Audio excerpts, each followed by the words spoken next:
কি হয়েছে? এরকম মুখ খানি করে আছো কেন? এমনিতেই আমাদের সংসার চলে না, তার উপর এরকম একটা ভালো মানুষকে নিয়ে এসেছো, তাকে কি না খাইয়ে রাখবে? উফ, তুমি একটু আসতে বলো, শুনতে পেয়ে গেলে খারাপ ভাববে। আমি কি করব বলো তো? তুমি সংসারে টাকা দিতে পারো না, সব দায়িত্ব আমার উপর, আমি কি করে চালাবো? আসলে তুমি তো জানো শরীরটা একদম সাথ দেয় না। রিক্সা চালানোর মতো খাটুনির কাজ আর এই শরীরে হয় না। শরীরটা বড্ড তাড়াতাড়ি আমার ভেঙে পড়েছে গো।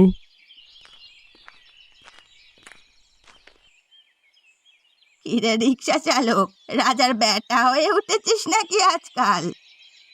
কেন, কিছু করেছি বুড়িমা? কিছু অপরাধ হয়েছে? ওরে আবাগির বেটা, লজ্জাও করে না এদের জিজ্ঞেস করতে? আমার থেকে টাকা ধার নিয়ে খেয়ে বসে আছিস আর লজ্জা করে না? আমাদের আরেকটু সময় দিন, ক্ষমা করে দিন এবারের মতো, আর কয়েকদিনের মধ্যেই দিয়ে দেব। আসলে বাড়িতে নতুন অতিথি এসেছে তো। এমনি হয় না ঘরে আবার লোক ঢোকানো। লজ্জায় মরে যেতে চাই তোদের চিনালি দেখে। মর মর, সব ওলা উঠা হয়ে মরবি। আমার মুখের কথা ফেলা যাবে না, দেখে নিস, মিলিয়ে নিস তোরা। আমি তোমার পায়ে পড়ছি বুড়িমা, এরকম খারাপ খারাপ কথা বলো না। ভর সন্ধ্যাবেলায় গৃহস্থীর বাড়িতে দাঁড়িয়ে বলছো এসব, তাতে খারাপ হবে। আর কখন কার খারাপ হয় সেটা কি বলা যায়? আয় আয়, এত বড় সাহস তোর! তার মানে তুই কি বলতে চাইছিস আমার খারাপ হবে? আমি কিছুই বলতে চাইনি বুড়িমা। তুমি এই গ্রামের মোড়ল হয়ে তুমি যা বলবে তাই হবে। তবে দয়া করে আর কয়েকটা দিন আমাদের সময় দাও। আমি তোমার পায়ে পড়ছি, আমি তোমার টাকা ঠিক মিটিয়ে দেব। আমি মাঠে কাজে যাব, সেই টাকা এনে তোমার দেনা শোধ করে দেব। জানোই তো ওর শরীর খারাপ। আজকের মতো যাচ্ছি, তবে মনে থাকে যেন আমি আবার আসব, আর সেদিন তোদের দেখে নেব।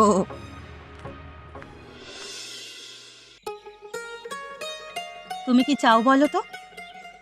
এতদিন হয়ে গেল এই গ্রামে আমার তোমার সাথে পরিচয় হয়ে গেল বেশ কিছুদিন। তুমি কি এখনো বোঝোনি আমি কি চাই? বুঝতে তো পেরেছি, কিন্তু জানো তো আমার মাকে, মা মানবে না। মানানোর দায়িত্ব আমার, তুমি কিচ্ছু চিন্তা করো না। তুমি চেনো না, মায়ের হাতে যা ক্ষমতা আছে তাতে এই গ্রামে যে কোনো কাউকেই মেরে ফেলতে পারে। আমি তোমাকে ভালোবাসি, আর ভালোবাসার কোনো ভয় থাকে না। ভালো আমিও তোমাকে বাসি, আর সেজন্যই তোমার জন্য বড় চিন্তা হয়। কোনো কথা ভেবো না, কিচ্ছু চিন্তা করো না, সব ঠিক হয়ে যাবে। লোকের জীবনে কত বড় বড় সমস্যার সমাধান হয়ে যাচ্ছে, আর আমাদের বিয়ে হবে না? একটা সত্যি কথা বলবো? হ্যাঁ বলো। আমি তোমাকে ছাড়া বাঁচবো না, খুব কষ্ট হয় আমার তোমাকে ছাড়া থাকতে। আমরা জানি তো, অল্প দিনের পরিচয় হলেও আমরা দুজন দুজনকে ভালোবেসে ফেলেছি। সারা জীবনের বন্ধন গড়ে উঠেছে আমাদের মধ্যে। তাই বলছি, ভয় পেও না, যে করেই হোক আমি সব সমস্যার সমাধান করবই। যা জানো তো তুমি খুব ভালো, আর এরকমটা একটা ভালো মানুষকে আমি মনে প্রাণে চাইছিলাম। সেজন্যই তো অনেক সম্বন্ধ আসলেও এতদিনে বিয়ে করিনি। আর আমার কাজবাজ ছেড়ে, সবকিছু ছেড়ে, শহর ছেড়ে হঠাৎ করে এই গ্রামে এসে পড়া হয়তো শুধুমাত্র তোমাকে পাওয়ার জন্যই। হয়তো কেন বলছো? সেটাই আসল কারণ। একটা জিনিস বুঝেছি, তোমাকে পেয়েই আমার জীবন পূর্ণতা পেয়েছে। চলো একটু বেরিয়ে আসা যাক।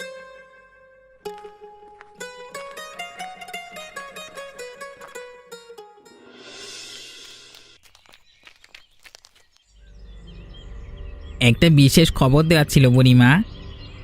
কি হলো রতন, তুই এরকম হাত পাচ্ছিস কেন? ভয়ানক খবর আছে বুড়িমা, এত বড় খবর যে আপনিও চমকে যাবেন। কিরকম? আজকাল গ্রামের লোকের এত বড় সাহস হয়েছে যে খাল কেটে কুমির আনছে, আর সেই কুমির সুযোগ বুঝে যাকে নয় তাকে কামড় বসাচ্ছে, মানে আর আপনার ঘাড়েও কামড় বসাচ্ছে। কি বলছিস তুই? আমার উপরে কামড় বসায় এরকম কোন কুমিরের সাহস হয়েছে এখনো পর্যন্ত? হয়েছে বুড়িমা হয়েছে, আপনি যাকে টাকা ধার দিয়ে রেখেছেন অতগুলো, সেই গোপাল যে শয়তানটাকে বাড়িতে আশ্রয় দিয়েছে, তার সাথে দেখলাম আপনার মেয়ে নদীর ধারে কী সব গল্প টল্প করছে। কি বললি? তোর এত বড় সাহস, তুই এরকম কথা বলিস? তুই জানিস যদি এ খবর মিথ্যে হয় তোর জিভ আমি টেনে ছিঁড়ে নেব। আমাকে দেখে মনে হচ্ছে বুড়িমা আমি মিথ্যে কথা বলছি। যদি মিথ্যে কথা বলতাম তাহলে এরকম ছুটতে ছুটতে আপনার কাছে আসতাম না। আমি নিজের চোখে সব কিছু দেখে আসছি। প্রথমে তো দেখে আমার চোখ কি বিশ্বাস হচ্ছিল না। ওই কুলাঙ্গার শয়তান বহিরাগত পলাশ আমার মেয়ের সাথে সম্বন্ধ করছে। কি ভেবেছে আমার মেয়েকে পটিয়ে আমার সম্পত্তি হাত করে বড়লোক হবে? হতে পারে এটা গোপালের চাল। পলাশকে দিদিমণির পেছনে লেলিয়ে দিয়ে এখন আপনার সব সম্পত্তি হাত করতে চাইছে। তাতে ওর নিজের ধারটাও মুকুব হয়ে যাবে, আর আপনার বদলে ও হয়ে উঠবে এই গ্রামের মাতব্বর। আমি হচ্ছি মাতব্বর? আমাকে তো চেনে না, একেবারে গোষ্ঠী শেষ করে দেব। যা করবার হবে আমাকে বলবেন, আপনি চিন্তা করবেন না, সব কাজ হয়ে যাবে। ঠিক আছে, তুই এখন যা, আমাকে একটু চিন্তা ভাবনা করতে দে।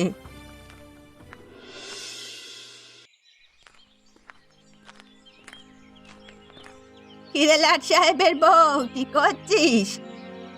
এই যে বুড়িমা, আপনার টাকা মেটানোর জন্য আমাকেও কাজে আসতে হয়েছে। সেদিন বলেছিলাম না, তাই আজ কাজ করছি। ওসব তোদের নাটক রাখ, বুঝলি তো? অনেক দেখেছি তোদের নাটক। নতুন করে আবার কিছু হয়েছে নাকি? আবার কিছু অপরাধ হয়েছে নাকি আমাদের দিয়ে? তোদের বাড়ির ওই পলাশ বলে ছেলেটা আছে না, ওকে কেটে রেখে দেব। কেন, কি হয়েছে? কি করেছে ও? ও তো এমনিতে খুব ভালো ছেলে। আমাকে ভালো ছেলে চেনাচ্ছিস? তোর বরটা হয়েছে যত নষ্টের গোড়া। তোর বরকেও আমি শেষ করে দেব। এরকম কথা কেন বলছেন বুড়িমা? ও আমার একমাত্র আশ্রয়। আশ্রয় নিকুচি করেছে? তোরা কি ভেবেছিস পলাশকে দিয়ে আমার মেয়ের পিছনে লেলিয়ে দিয়ে তোরা আমার সব সম্পত্তির মালিক হয়ে উঠবি? আমার বোকা মেয়েটাকে হাত করে তোরা যা ইচ্ছে তাই করবি? এসব কি বলছেন? এইসব বিষয় তো আমি কিছুই জানি না। তোদের ব্যবস্থা খুব তাড়াতাড়ি হবে, আমি আসছি। রতন, তোকে আজকে কেন ডেকেছি তুই জানিস? জানি না, তবে কিছুটা আন্দাজ করতে পারি। কি আন্দাজ করতে পারিস শুনি? ওই শয়তান গোপালদের কিছু শাস্তি দিতে হবে। তুই আমাকে প্রথমে বল ওদের সংসার কিভাবে চলে। ওই তো সামান্য একটা ভাঙা রিক্সা চালিয়ে। আজকাল তো দেখছি লতা কারো একটা খেতে কাজ করে। হ্যাঁ, ওদের পাশের বাড়ির একজনকার খেতে ধান কাটবার কাজ করে। লতার কাজ আমি বন্ধ করে দেব। তুই যে করেই হোক গোপালের সর্বনাশ কর। এমন অবস্থা করবি যেন আর রিক্সা চালানোর অবস্থায় না থাকে, আর কোনো কাজ যেন করতে না পারে। সুতরাং এরপর থেকে না খেয়ে থাকতে হবে। আরে ওরা না খেয়ে থাকলে পলাশ ওদের বাড়ি থেকে বিদায় দিতে বাধ্য হবে, তখন আর এই গ্রামে থাকতে পারবে না। হ্যাঁ, আর গ্রামে কেউ যেন ওদের সাহায্য না করে সেটা আমি ব্যবস্থা করব, আর নিজের মেয়েকেও আমি বোঝাবো।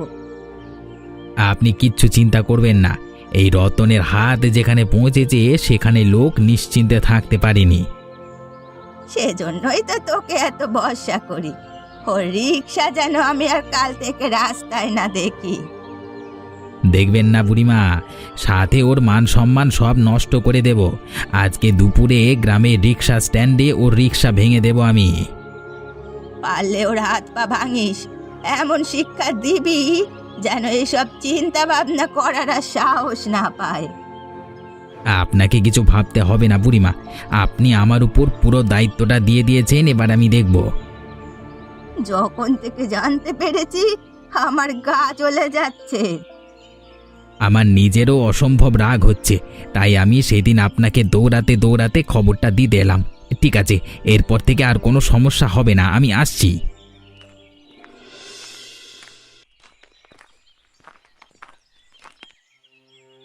কি রে গোপাল, আজকে বহুত কামিয়েছিস বল।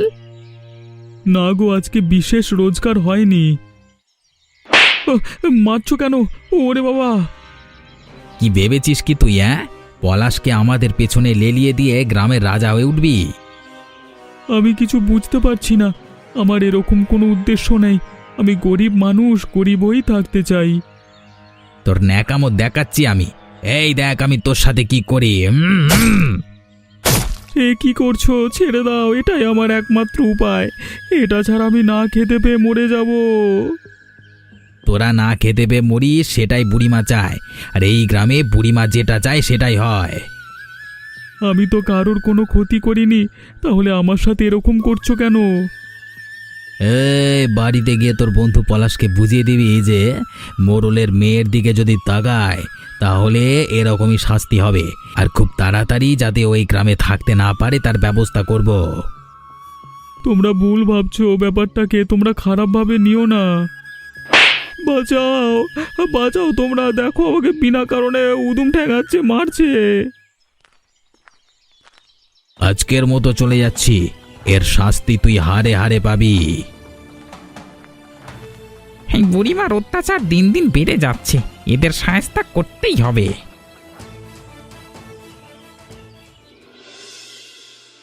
কি হলো?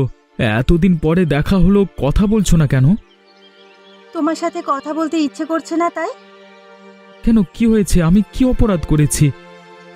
তোমার মধ্যে একটা দুশ্চরিত্র লোককে ভালোবেসে আমি ভুল করেছি।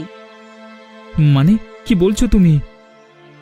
মায়ের কাছ থেকে আমি জানতে পেরেছি তুমি অনেক অপরাধ করে এখানে পালিয়ে এসেছো শহর থেকে, যাতে তোমাকে কেউ ধরতে না পারে। তোমার চিটিংবাজি আমি সব জেনে গেছি। তুমি এখন আমার জীবন শেষ করতে চাও। এসব উল্টোপাল্টা কথা তোমাকে কে বলেছে? উল্টোপাল্টা নয়, সত্যি কথা। তাই আমি তোমার সাথে আর সম্পর্ক রাখতে চাই না। দেখো, আমার মনে হচ্ছে এসব কিছুর পেছনে কোনো একটা গুরুতর ছলনা আছে। বৌদিকে তোমার মা হুমকি দিয়েছে, গোপালদা রিক্সা ভেঙে দিয়েছে তোমার মায়ের লোক, তারপর তোমার মাথায় এসব ঢুকিয়েছে। তুমি একটু ভালো করে ভাবনা চিন্তা করে দেখো, ব্যাপারগুলোর পেছনে নিশ্চয়ই ছল চাতুরি আছে।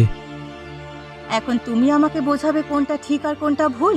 আমি তোমার সাথে আর এক মুহূর্ত থাকতে চাই না। আমাদের সম্পর্কটা আমি ভেঙে দিতে চাই।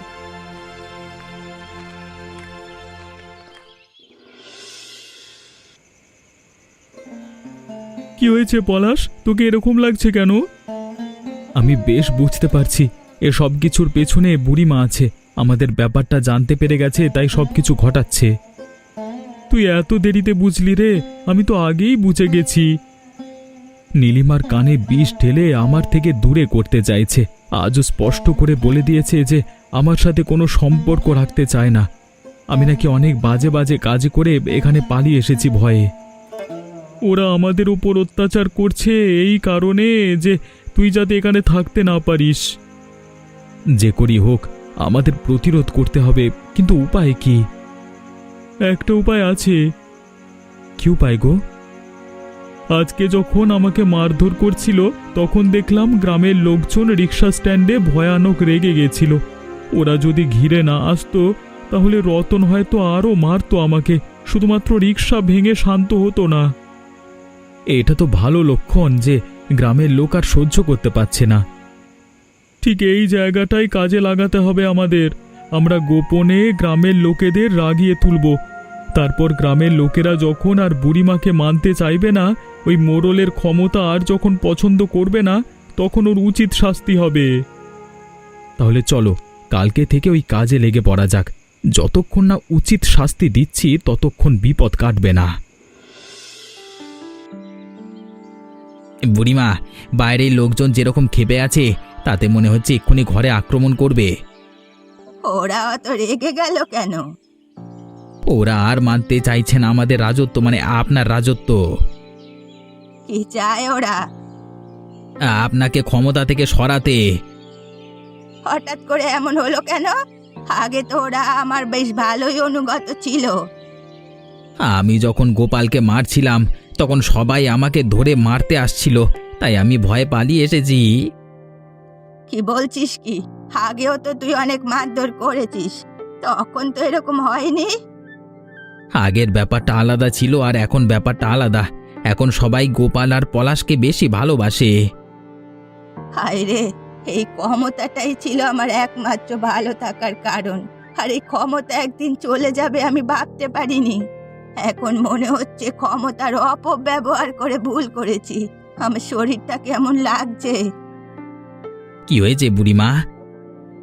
বাইরে গিয়ে বলে দে আমার শরীর খারাপ। শরীর ভালো হলে সবার সাথে কথা বলবো।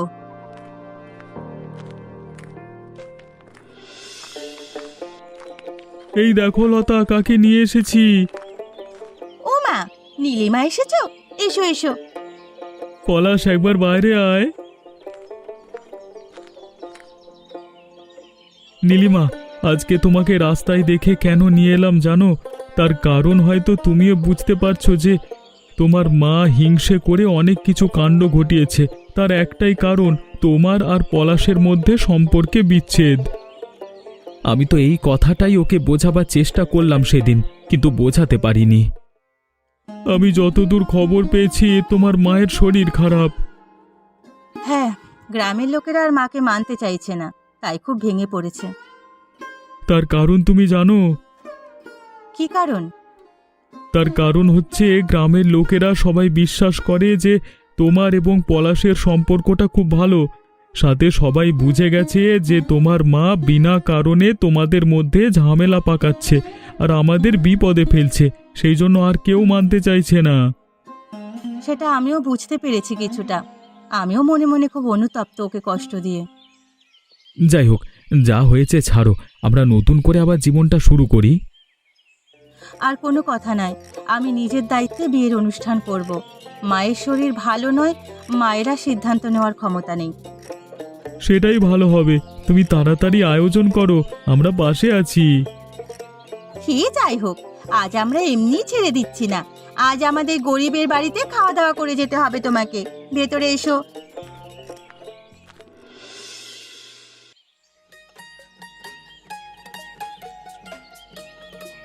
প্রথমে যখন পলাশ আমাদের বাড়িতে এলো, সারাক্ষণ শুধু মনে হতো ওকে ভালো মন্দ কিছু খেতে দিতে পারছি না।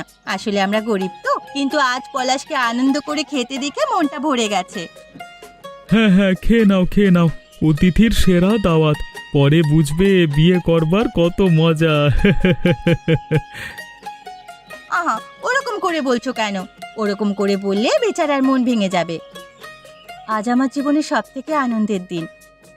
তবে বৌদি, তুমি ঠিকই বলেছ, এই গ্রামে অতিথি হয়ে এসেছে, এরকম দাওয়াত খাবো আর গ্রামের সবথেকে বড়লোক বাড়ির মেয়েকে বিয়ে করব, কোনোদিন স্বপ্নেও ভাবতে পারিনি। সারা জীবন আমি বুড়িমার সেবা করেছি, শেষ জীবনেও তাই করব।